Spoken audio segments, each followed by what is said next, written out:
Bismillahirrahmanirrahim. Assalamualaikum warahmatullahi wabarakatuh. Alhamdulillahi rabbil alamin. Nahmaduhu wa nasta'inuhu wa nastaghfiruh. Wa na'udzu billahi min syururi anfusina wa min sayyiati a'malina. May yahdihillahu fala mudilla lahu wa may yudlilhu fala hadiyalah. Asyhadu an la ilaha illallah wahdahu la syarika lah wa asyhadu anna Muhammadan abduhu wa rasuluhu la nabiyya ba'dah. Allahumma shalli wa sallim wa barik ala habibina wa syafi'ina wa maulana sayyidina Muhammadin wa ala alihi wa sahbihi ajma'in. Amma ba'd. Bapak-bapak dan ibu-ibu, hadirin hadirat jemaah salat subuh Masjid Al-Kahfi, semoga Allah Subhanahu wa taala senantiasa merahmati, melindungi, menunjuki dan membimbing kita sekalian di dalam jalan kebenaran dan istiqamah di dalamnya, amin ya rabbal alamin. Pertama-tama tentu kita mengucapkan syukur kehadirat Allah Subhanahu wa taala atas segala nikmatnya kepada kita sekalian. Kemudian kita bersalawat juga kepada baginda Rasulullah sallallahu alaihi wasallam yang merupakan rasul pilihan, rasul terakhir, rasul penyempurna segala syariat-syariat yang telah Allah turunkan jauh sebelum beliau diutus, mulai dari Nabi Adam alaihissalam sebagai nabi pertama, kemudian ditutup dengan diutusnya nabi terakhir, yaitu Nabi Muhammad sallallahu alaihi wasallam. Bapak dan ibu sekalian, sesuai dengan spesifikasi kajian kita, yaitu tafsir Al-Quran, kita telah membahas surah demi surah atau ayat demi ayat dari Al-Quran ini berdasarkan urutan turunnya wahyu. Pada pertemuan sebelumnya kita telah membahas surah Al-Fajr, di mana Allah Subhanahu wa taala menyampaikan kepada kita perumpamaan contoh dari umat-umat terdahulu yang diberikan kekuatan, diberikan keahlian seperti kaum Samud, kaum Ma'ad, dan termasuk juga Fir'aun. Tetapi kemudian nikmat-nikmat itu tidak digunakan dengan sebaik-baiknya.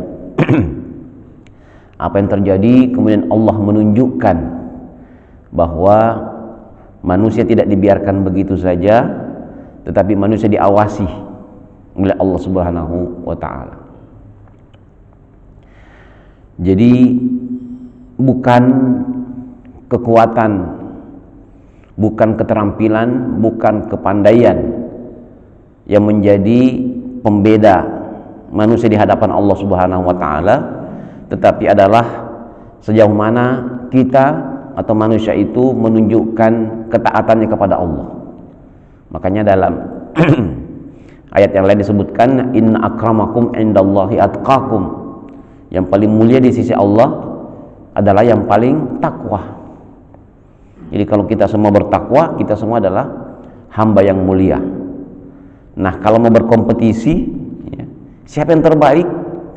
Ya, yang terbaik yang paling tinggi takwanya, bukan yang paling tinggi eselonnya, bukan yang paling tinggi status sosial, kebangsawanan dan seterusnya, tetapi takwalah yang membedakan kita di hadapan Allah Subhanahu wa taala. Oleh karena itu, ya, kita tidak boleh menyombongkan diri karena selain takwa. Ya, tidak boleh berbangga hati atas saudara-saudara kita yang lain. Wah, saya lebih tinggi karena saya lebih keturunan saya keturunan ningrat, darah biru, darah hijau dan seterusnya. Atau karena rumah saya lebih besar, ya. Bukan itu. Nah, justru kalau begitu nanti kita malu ketika nanti di hadapan Allah Subhanahu wa taala. Yang tadi kita anggap remeh-temeh itu karena tidak punya status, loh tiba-tiba dia rumahnya dekat Rasulullah, sementara kita jauh, ya sama-sama di surga insya Allah ya. Tapi loh ini kok ring 1 kita jadi ring 7 ya. Nah, jadi kalau kita insya Allah menurut ya keyakinan kita sudah berbuat yang terbaik, sudah meningkatkan takwa kita secara baik, bolehlah kita senang, ya bolehlah kita sedikit merasa bahwa mudah-mudahan insya Allah kita termasuk yang lebih dekat kepada Allah Subhanahu wa Ta'ala, walaupun itu tidak boleh juga ditunjukkan. Saya lebih takwa ya, kamu di bawah saya, jangan. Itu cukup antara kita dengan Allah Subhanahu wa Ta'ala. Nah, setelah turunnya wahyu-wahyu ini, Bapak Ibu sekalian, Nabi Shallallahu Alaihi Wasallam itu ya namanya baru saja mendapatkan predikat sebagai nabi terakhir, baru saja bertemu dengan Jibril, ya, baru kemudian segala permohonannya kepada Allah di Gua Hira agar mendapatkan petunjuk, ya baru saja keakraban itu turun surah Al-Fatihah, turun surah Al-Lail, turun surah apalagi Al-Qalam, turun surah Iqra dan seterusnya. Tiba-tiba beberapa lama wahyu tidak turun. Wahyu tidak turun. Ada yang mengatakan 12 hari, ada yang 15 hari, ada yang mengatakan 25 hari, ada yang mengatakan 40 hari. 1 bulan Nabi tidak bertemu Jibril, padahal tadinya itu hampir tiap hari datang bawa ayat, turun Al-Quran. Nah, masyarakat ya termasuk orang-orang dekat beliau tentu bertanya-tanya, Nabi juga bertanya-tanya, ini juga bertanya-tanya, ada apa gerangan? Nah, apakah kamu sudah dicuekin oleh Tuhanmu? Apakah kamu berbuat salah sehingga dibenci, tidak ada wahyu lagi? Jadi Bapak dan Ibu sekalian, wahyu-wahyu yang turun ini bukan hanya perhatian umat Islam pada waktu itu yang walaupun sedikit, tetapi juga perhatian orang-orang yang masih kufur, yang masih nggak percaya. Ya, jadi karena tidak bisa disembunyikan, ketika ada ayat turun dari mulut ke mulut kedengeran. Yang beriman menikmatinya sebagai wahyu, yang tidak beriman menelitinya apa celah yang bisa kita hantam dari segi ayat ini. Nah, ternyata selama ini ayat-ayat yang turun itu dinikmati oleh semua orang karena bahasanya yang sangat indah. Nah, jadi ketika wahyu berhenti turun, semuanya bertanya-tanya, baik yang muslim maupun yang kafir tadi, ini ada apa ini? Wah, ini benar, ini Muhammad sudah ditinggalkan, berhenti sudah wahyunya. Nah, oleh karena itu menurut para mufassir turunlah surat Ad-Duha ini. Di surat Ad-Duha ini turun untuk menyangkal prasangka buruk dari orang-orang ini bahwa Muhammad sudah ditinggalkan oleh Tuhannya, Muhammad sudah dibenci oleh Tuhan karena faktor wahyu tadi yang sempat berhenti turun sementara waktu. Bismillahirrahmanirrahim. Wadduha, demi duha, demi waktu duha. Seperti kita sampaikan sebelumnya bahwa Allah Subhanahu wa Ta'ala atau bahasa Al-Quran ini mengikuti tren budaya kaum Arab atau bangsa Arab pada waktu itu. Mereka itu senang sekali bersumpah, ya, bi abika, bi ummika, demi ibumu, demi bapakmu, atau demi nenek moyangku, ya. Jadi itu Al-Quran mengikuti gaya bahasa itu. Yang kedua, bahwa apapun yang disebut oleh Al-Quran sebagai objek sumpah, maka itu merupakan titik poin untuk menjadi renungan, ya. Ada apa di waktu duha? Ya, tentu Al-Quran ini diturunkan bukan hanya pada waktu itu, ya, tetapi juga sampai akhir zaman.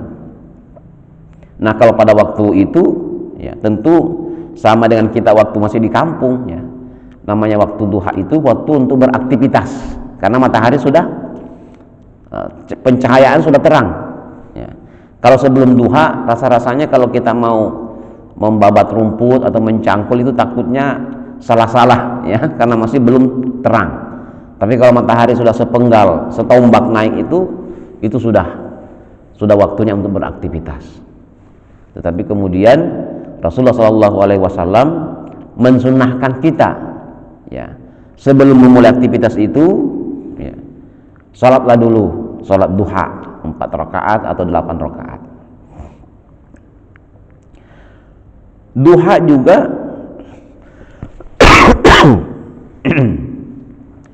mewakili siang hari. Yang kita lihat ayat berikutnya adalah wal-lail. Kenapa bukan siang berhadapan dengan malam? Ya, kalau surah sebelumnya wal-laili iza yaghsha wan nahari iza tajalla, itu impas itu, ya. Ini demi malam, ini demi siang. Nah, ini kok demi duha, baru ayat kedua wal-lail, demi malam. Ya, ahli bahasa Al-Quran mengatakan bahwa duha ini, ya, walaupun tidak panjang waktunya, ya, setelah sepenggal naik kemudian nanti menjelang zuhur, yaitu ada mengatakan panjang sampai di situ, ada yang mengatakan jangan sampai terlalu panas, ya, batasan waktu duha itu. Tetapi waktu duha yang sedikit ini, ya, itu bisa mengimbangi malam yang keseluruhan. Artinya apa? Bahwa cahaya itu ketika menyinari kolbu kita, ketika datang cahaya hidayah kepada diri kita, maka itu akan, semua kegelapan masa lalu itu akan sirna.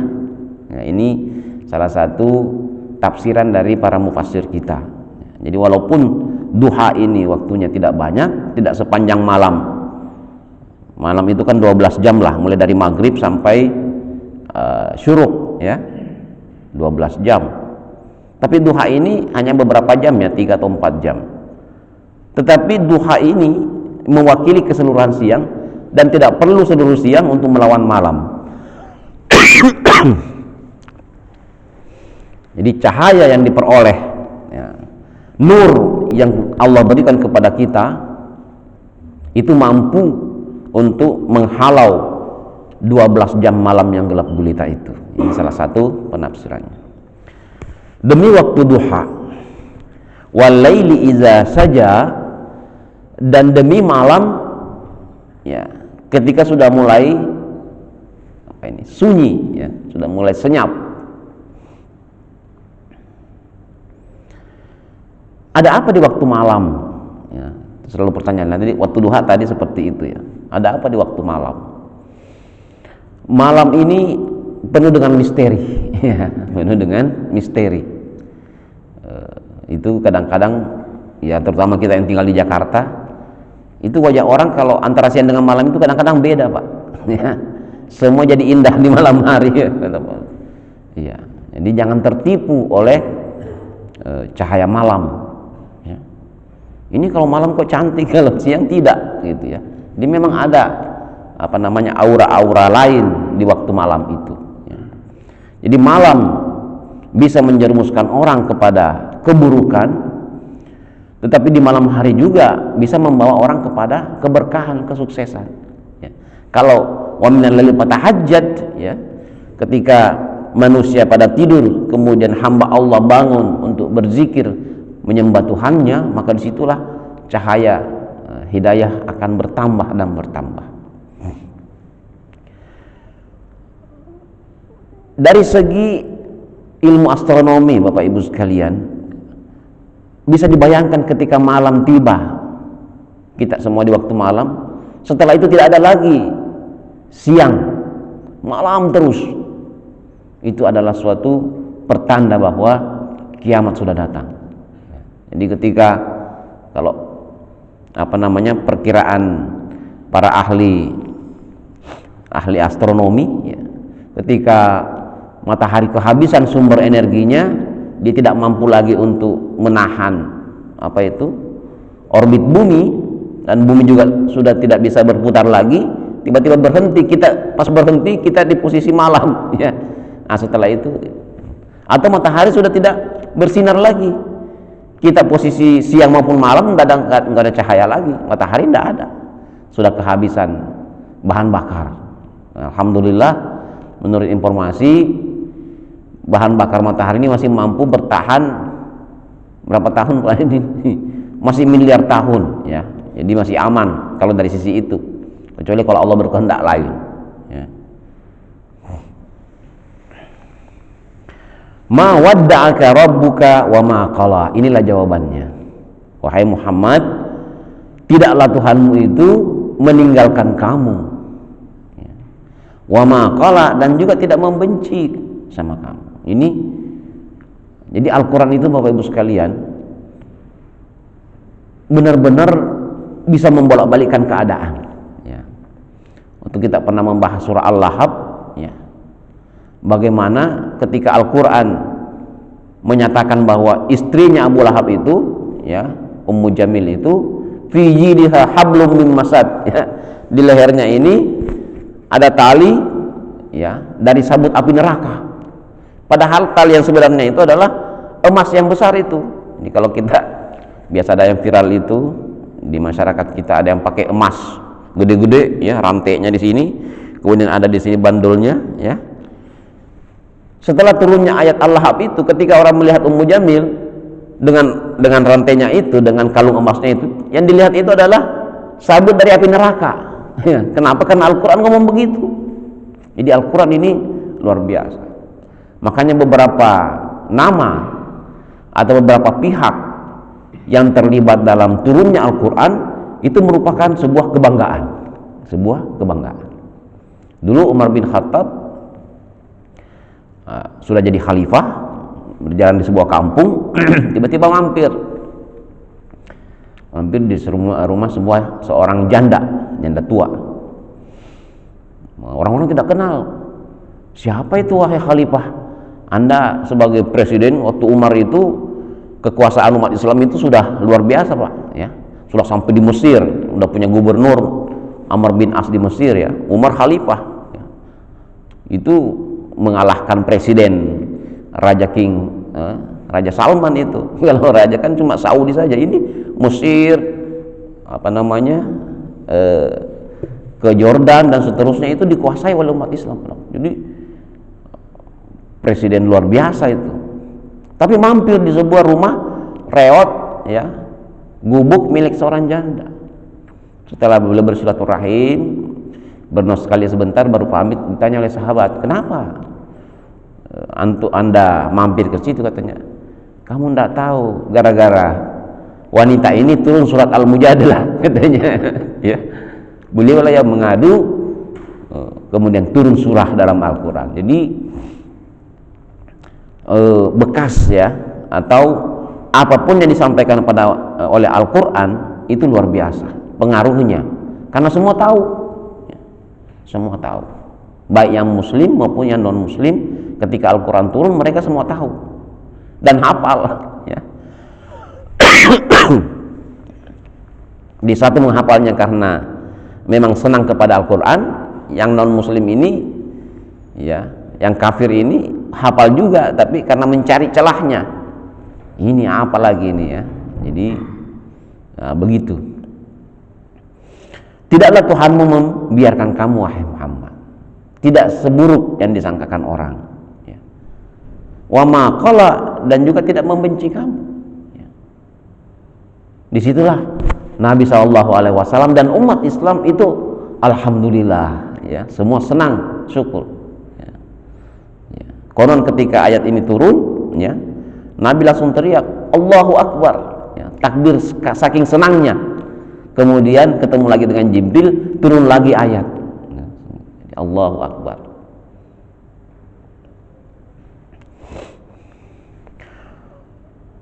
Nah, setelah Allah menyatakan bahwa engkau wahai Muhammad tidak ditinggalkan oleh Tuhanmu juga tidak marah, walal akhiratu khairul laka minal ula ya. Diingatkan lagi kepada Nabi Muhammad SAW dan juga kita semua bahwa benar-benar akhirat itu jauh lebih baik daripada al-ula atau ad-dunya ya. Jadi jangan kita terpengaruh ya, termakan oleh hiruk pikuk dunia segala kemegahannya, sampai kita berlomba-lomba kerja siang malam ya, untuk mendapatkan ad-dunya, padahal sebenarnya al-akhiratu khairun, akhirat ini lebih baik. Jadi ini disampaikan kepada Rasulullah juga sebagai pelajaran kepada kita semua. Mengapa? Karena akhirat inilah di mana Allah Subhanahu wa taala menembus atau menyeimbangkan ketidakadilan. Jadi jangan kita merasa ya, seperti surah Al-Fajr dulu, ketika seseorang mendapatkan nikmat karunia ya, gajinya lebih dari cukup ya, penghasilannya melebihi dari cukup, statusnya juga ya tanpa diminta, tanpa diapa, tiba-tiba lahir dari keluarga ningrat tadi ya, apakah itu bagus, apakah Raden, apakah Andi kalau Makassar itu, ya itu kan tidak bisa diusahakan Pak ya. Tidak bisa kita memilih nanti saya mau lahir dari keluarga bangsawan, ya tidak bisa. Itu sudah tiba-tiba lahir, oh di sini ya, alhamdulillah. Ada juga yang lahir, loh kenapa lahir di apa namanya? Mungkin lahirnya tidak dikehendaki malah ya. Ini banyak, ada beberapa kalau kita lihat kasus itu, kasihan bayi-bayi ini lahir tapi tidak dikehendaki kelahirannya, padahal yang lahir ini semuanya tidak ada dosa. Jadi istilah apa itu Pak dulu di buku rapot apa itu ya, anak apa itu ya, anak kandung, anak tiri anak haram di situ tulisannya. Saya bilang ini siapa yang ngonsep ya. Tidak ada salahnya ini anak ini, mau lahir dari raja, mau lahir dari budak, mau lahir dari mana, tidak ada dosa. Oleh karena itu kewajiban tanggung jawab ya, apa namanya, untuk mensyukuri itu ketika kita mendapatkan fasilitas-fasilitas automatically itu tadi, kemudian Allah menyeimbangkan ya. Jadi seharusnya orang yang mendapatkan ya apa itu given ya, gift, sudah lahir dalam kondisi pinter ini memang otaknya itu, atau lahir dalam kondisi face-nya itu memang apa istilahnya Pak ya, kalau di syuting itu enak dilihat ya, berbakat jadi artis, jadi gampang nyari duit kan. Sementara ada yang lahir kameramen enggak, jangan di situ katanya arahkan ke sini. Di situ kemudian pada akhirat inilah Allah menyeimbangkan itu.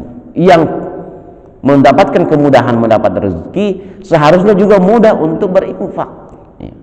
Jangan samakan tanggung jawabnya antara yang mudah mendapatkan dan yang sulit mendapatkan, sama-sama harus sekian, beda. Nah itulah nanti perhitungan algoritma malaikat yang menghitung itu. Jadi pada surah sebelumnya dikatakan fa'amal insanu idza mabtalahu rabbu fa'akramu wa na'amahu fa yaqulu rabbi akraman. Karena merasa mulia, merasa berkecukupan, oh ini benar-benar saya ini ternyata orang yang berkedudukan tinggi di hadapan Allah. Buktinya saya dikasih fasilitas, saya disayangi, orang-orang kena PHK saya tidak, oh nanti Allah sayang sama saya. Begitu ketika kena PHK berikutnya, wow Allah benci sama saya ini ya. Tidak begitu, karena ini semua adalah ujian. Al-maut wal hayata adalah linabluwakum ayyukum ahsanu amala. Jadi akhirat ini segala kebaikan akan dipenuhi ya. Tidak ada lagi kesusahan ya. Kalau termasuk orang yang beruntung tidak ada lagi kesusahan. Tetapi yang tidak beruntung susah terus. Nah, makanya kita ini pertaruhan di dunia ini. Kata Rasulullah, padahal kehidupan dunia itu hanya seperti musafir ya. Dalam perjalanan panjang ada pohon, berhenti sejenak, buka perbekalan, makan, minum, istirahat, kipas-kipas, melanjutkan perjalanan. Dunia itu hanya segitu tuh. Nah, kita kemarin ngobrol-ngobrol di tempatnya Pak Hartono. Iya ya, kata Pak Fauzan, angkatan pertama gereja ini udah rata-rata 50 tahun ke atas. Jadi kalau antrian hajinya 30 tahun ya, berangkatnya usia 80 ya. Ya, itu. Sebentar saja kita, tapi itu pertaruhan. Apakah nanti kita akan bahagia selama-lamanya, ataukah kita harus menderita untuk waktu yang lama, disebabkan kita lalai untuk menggunakan kesempatan kita hidup di dunia ini. Nah, di sini kemudian Allah menghibur lagi Nabi sallallahu alaihi wasallam. Wala saufa yu'tika rabbuka fatarda, wahai Muhammad, dan pasti ya, kelak Tuhanmu. Jadi saufa itu kelak, saufa, sa dan saufa ya, itu ciri fi'il mudhari ya, yang berarti akan, kita sebut dengan huruf istiqbal. Kelak Tuhanmu akan memberikan, dan kalau saufanya Allah itu saufa yang pasti terjadi. Memberimu apa? Yu'tika rabbuka. Ya, di sini kemudian ahli bahasa mengatakan sebenarnya di situ ada maf'ulun bih, ada objek yang tidak disebutkan, dan itu boleh dalam bahasa Arab. Sebagaimana bahasa kita nanti boleh. Oh, nanti saya kasih. Loh, kasih apa? Ya. Ada maf'ulun bih yang tidak kelihatan di situ. Ya, nanti saya kasih amplop, nanti saya kasih hadiah gitu kan. Tidak disebutkan, tetapi ada maf'ulun bih ya, karena ini adalah apa itu termasuk transitif ya, kalau bahasa Indonesia itu yang membutuhkan objek ya, membutuhkan maf'ulun bih dalam bahasa Arab. Apa yang Allah berikan, banyak yang diberikan Allah kepada Rasulullah, dan yang paling utama adalah hak untuk memberikan syafaat, hak untuk memberikan syafaat. Nah, syafaat itu adalah penggenap ya. Dulu kita sudah sampaikan, kan sayang Pak, kita beli rumah seharga 90 juta. Nah, tipenya tipe misalnya apa dulu Pak? 36, 90 juta. Padahal nambah sedikit 100 juta sudah jadi tipe 45. Kan nanggung itu. Tapi sudah kemana-mana nggak ada, mau minjem sama teman, wah jangan, kita juga lagi nyari pinjaman ini gimana. Nah, tinggal sedikit amal kebaikannya naik level dari surga apa itu nomor 1 ke nomor 2 atau nomor 2 ke nomor 3 kan nanggung. Tapi dengan syafaat Rasulullah ada apa ya, ini nanggung ya Rasulullah, oh ini saya, ya Allah naikkan dia, tambahkan, harusnya dapat amalnya itu levelnya di level 1 agak atas, digenapkan menjadi level 2. Nah, ya gitu kita berharap dari syafaat Rasulullah. Tapi kata siapa ini yang kena apa itu pencucian di neraka, ingat Bapak Ibu sekalian ya, selama seseorang itu ada asyhadu an la ilaha illallah wa asyhadu anna muhammadar rasulullah, walaupun segitu banyak dosanya, insya Allah akan tetap ditaruh di surga, tetapi akan dicuci dulu di neraka ini.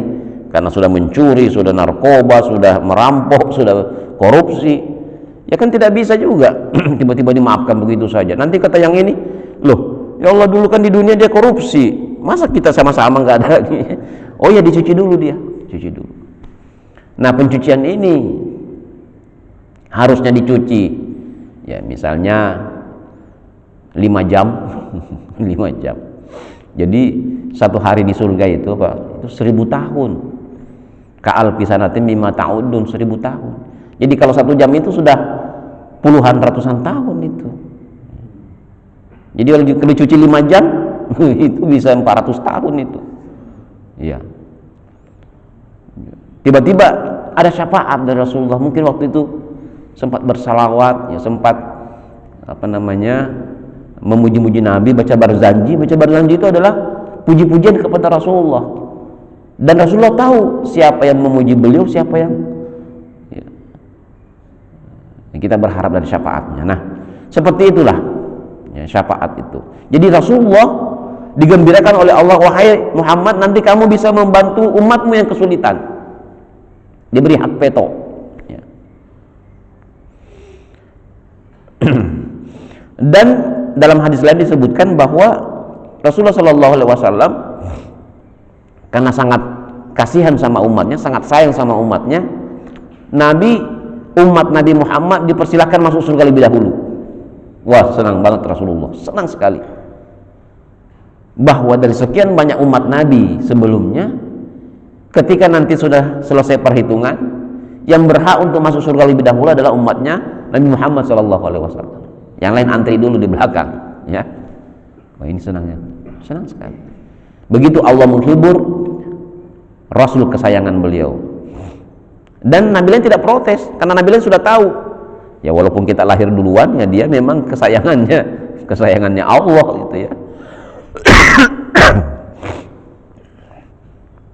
Fatarda, yang benar-benar engkau suka. Inilah yang disuka Nabi, diberi hak syafaat, diberikan fasilitas umatnya masuk surga lebih dahulu, umatnya setiap berbuat kebaikan langsung dikali 10, ya. Kalau umat lain 1 lawan 1, makanya umurnya panjang-panjang. Kalau usia Nabi itu cuma 60-70 tahun. Nah, kemudian Allah mengingatkan, kalau kamu tidak percaya, artinya wahai Muhammad, janji saya ini pasti benar. Alam yajidka yatiman fa'awa, bukankah Tuhanmu, ya, kata Allah, bukankah saya dulu menemukan engkau wahai Muhammad yatiman, dalam kondisi yatim.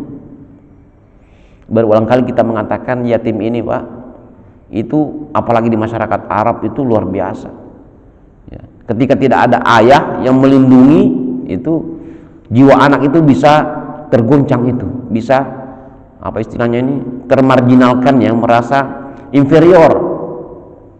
Oh, dia ada bapaknya, saya ada bapak.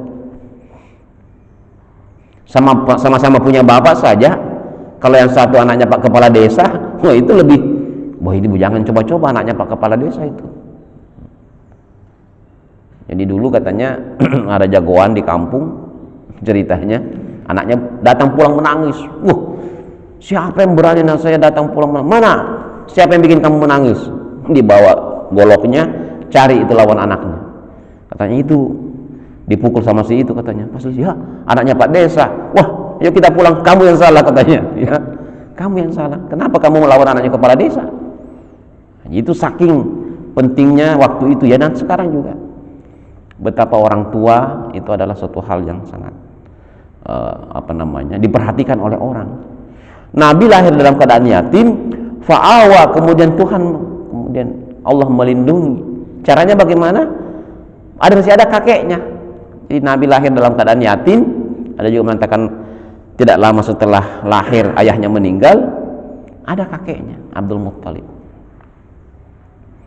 yang melindungi. Kakeknya juga bangsawan walaupun levelnya masih, ya, karena beliau menjaga Ka'bah. Yang paling tinggi level itu yang menjaga air, ya, karena di situ banyak roda ekonomi. Kakeknya meninggal, ada pamannya, dan pamannya inilah Abu Talib ini yang menjadi tameng beliau, ya, pasang badan kalau ada yang mau ganggu Muhammad. Abu Talib itu sampai dengan kemudian beliau diangkat menjadi Rasul. Wa wajadaka dhallan fahada, Allah mendapati kamu dhalan. Bapak Ibu sekalian, kata dhal ini kalau manusia biasa itu kita artikan sesat, sesat ya. Jadi ada hidayah, ada dhalal, ya. Ihdinas siratal mustaqim, hidayah, waladhdallin itu kesesatan, orang yang tersesat, nyasar. Tetapi karena semua hadis-hadis, ya, keterangan-keterangan tentang Nabi Muhammad SAW bahwa beliau adalah maksum, tidak mungkin berbuat keliru, berbuat salah, maka mayoritas mufassir mengartikan di sini bukan sesat. Tuhanmu menemukan kamu dalam kondisi bingung. Artinya bingung itu belum tahu memilih yang mana ini, ya. Ini saya mau kemana, mau ngapain, ya.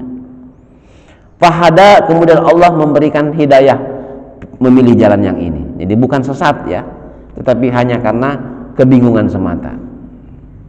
Engkau belum tahu, engkau ingin sekali tahu syariat Islam itu seperti apa, ya.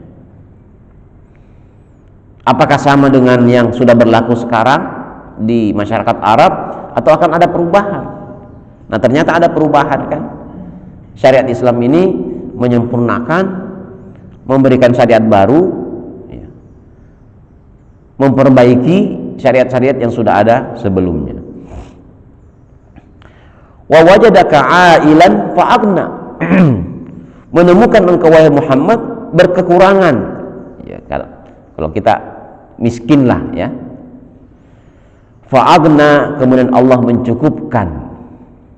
Ini Nabi dulu bersama dengan pamannya ya. Itu bukan orang kaya, miskin.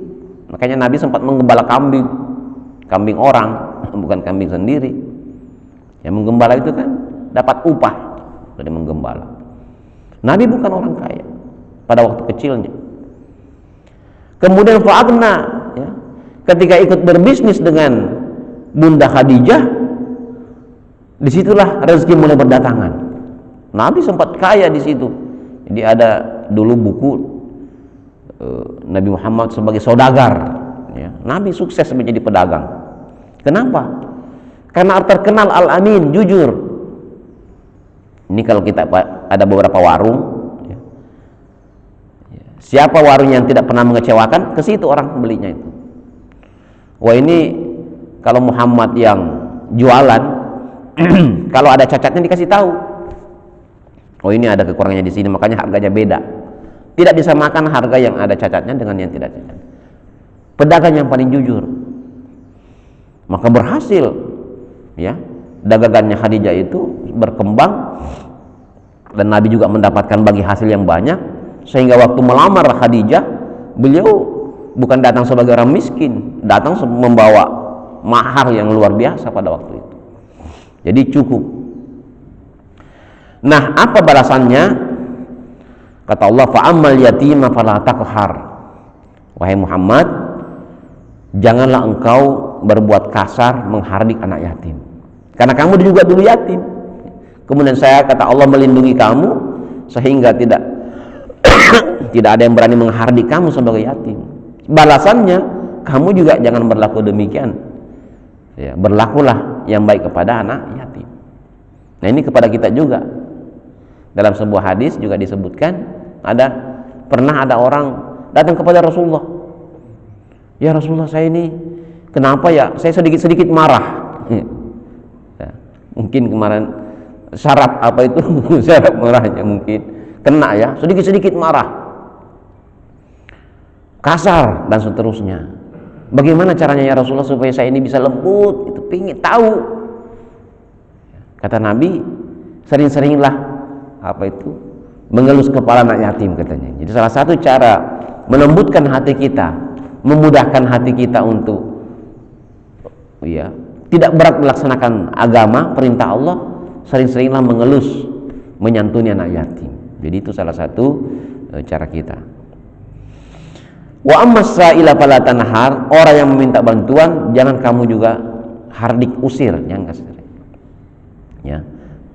Nah, sayangnya kita ini peminta-minta ini sudah jadi profesi ya. Kadang-kadang kalau di jalan apalagi ketok-ketok ingat ayat ini. Tetapi kayak ini bukan sa'il murni gitu ya. Kalau sa'il murni itu artinya benar-benar butuh, benar-benar berkekurangan. Dia minta, rela mengorbankan rasa malunya meminta. Ya, fala tanhar. Kalau yang begini jangan kita kasari. Kalau tidak bisa ngasih, ditolak dengan baik-baik. Ya. Ya, jangan pintu dibanting, tak.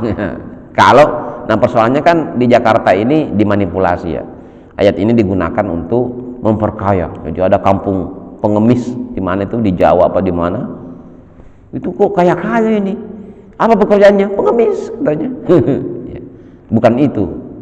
Nah, tadi kalau kita punya kawan, kita punya tetangga, ya, kita juga demikian Bapak Ibu sekalian. Kalau memang sangat membutuhkan, ya, tidak apa-apa. Yang boleh meminta itu adalah orang yang betul-betul butuh. Ya. Tetapi kalau kita tidak butuh kemudian meminta-minta, itulah yang nanti kata hadis akan datang pada hari kemudian nanti itu tidak ada daging mukanya itu, ya. Kenapa? Karena sudah dijual dulu, tidak tahu malu waktu di dunia. Ya. Wa amma bi ni'mati rabbika fahaddits. Ya.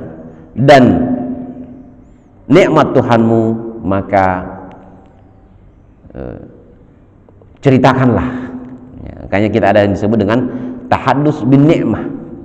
Tahaddus bin ni'mah. Jadi kalau bapak ada rezeki, ada naik pangkat, ada dapat bonus, ya enggak apa-apa, panggil kita, nanti ke rumah ya, kita makan-makan. Loh, ada apa nih? Enggak apa-apa, ya ada tasyakuran lah begitu ya. Udah dikasih makan enak, bulan juga dikasih apa itu, nah itu begitu. Salah satu caranya ya. Jangan juga semua disalamin. Wah, alhamdulillah saya jadi naik pangkat, alhamdulillah. Salamin semua, salaman doang. Ya kalau salaman doang apa efeknya ya? Traktir. Atau ya apa, mana yang ASEAN rusak, nih saya ganti, alhamdulillah. Apa namanya? Jadi boleh ya kalau apa namanya Pak diumumin ya, ini saya menyumbang sekian, boleh diumumkan gitu, diumumkan tidak apa-apa.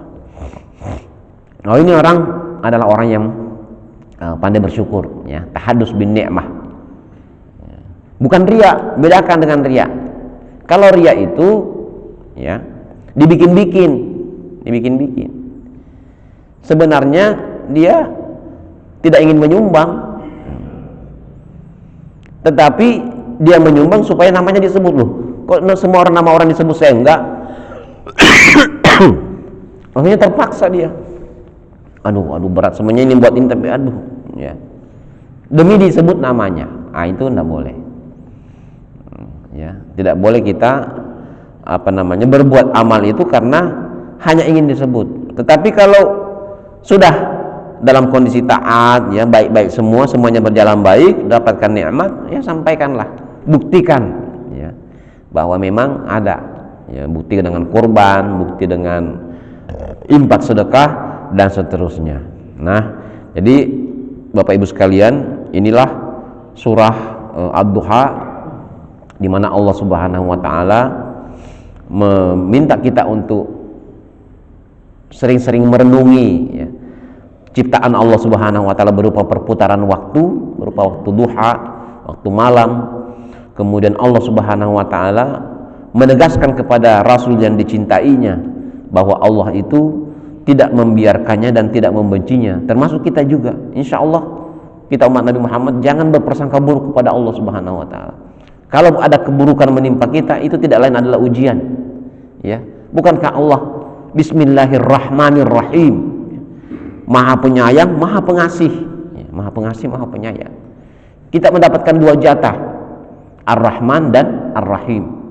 Kalau seluruh manusia itu berhak mendapatkan Ar-Rahman, tapi Ar-Rahim ini adalah khusus untuk orang-orang yang takwa.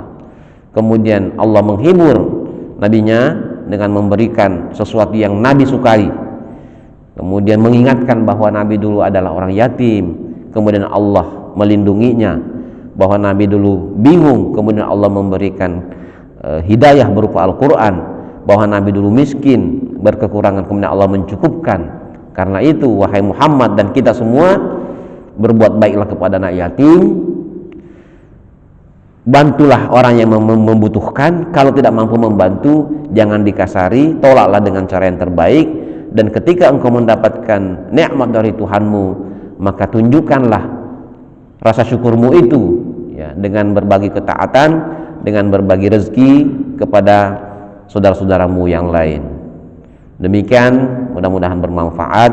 Hadanallahu wa yakum ajma'in. Wassalamualaikum warahmatullahi wabarakatuh. Oh ya, kita mungkin ada yang ingin disampaikan. Silakan. Ya, tafadhol. Terkait yang ayat 7 Ustaz, kita mengingat ayat ini sempat viral beberapa waktu yang lalu ketika ada salah satu Ustaz yang mengatakan bahwa Nabi Muhammad benar-benar sesat. Tapi seperti penjelasan Ustaz tadi, dolan ini adalah suatu kebingungan baginda Rasulullah antara syariat hari ini dengan syariat yang sebelumnya. Tapi apakah ada riwayat lain yang mengatakan bahwa dolan di situ dolan apa? Karena seperti ada yang juga yang mengatakan bahwa Nabi Muhammad tersesat dalam suatu hutan ketika itu Rasulullah masuk ke dalam hutan, lalu benar-benar tersesat dalam arti tidak bisa keluar dari hutan itu. Fahada, maka kami beri petunjuk kepada kepada Muhammad untuk bisa keluar dari dalam hutan itu. Apakah ada riwayat lain seperti itu? Terima kasih. Oh, baik, terima kasih. Jadi boleh jadi ya kalau ada riwayat seperti itu, karena yang namanya sebab nuzul ya atau sebab turunnya ayat itu bisa banyak ya, bisa lebih dari satu ya, bahwa begini maka turunlah ya. Sebenarnya surah Ad-Duha ini tadi saya lupa sampaikan. Jadi waktu Nabi itu wajib untuk sholat malam. Nabi sejak diutus menjadi Nabi sudah wajib ketika turun surah Al-Mudaththir ya. Nabi disuruh bangun malam untuk sholat, begitu, itu sudah wajib bagi Nabi untuk sholat tahajud. Kemudian ada semalam 2 malam Nabi lupa atau tidak bersolat tahajud, kemudian kelihatan oleh ini ada 2 yang lihat, Khadijah, kemudian ada juga wanita lain yang non muslim. Nah ini yang non muslim ini itu ngomongnya kasar ya, namanya juga orang kafir.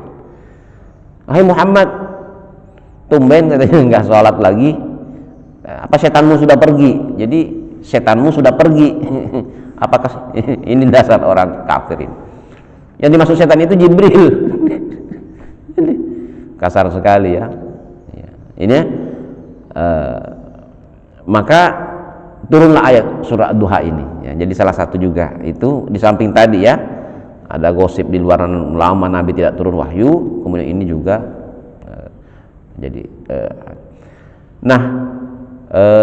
dari sekian riwayat saya tidak mendapatkan itu ya yang antum dapat pernah dengar, tapi saya tidak menemukan ketika tadi malam mencoba membuka-buka bahwa Nabi tersesat jalan ya. Tetapi sebenarnya kalau ayat ini, karena ayat ini memang diperuntukkan untuk jangka panjang ya, jangka panjang. Jadi walaupun nanti sebabnya spesifik tadi mungkin nyasar di hutan, nyasar di jalan ya,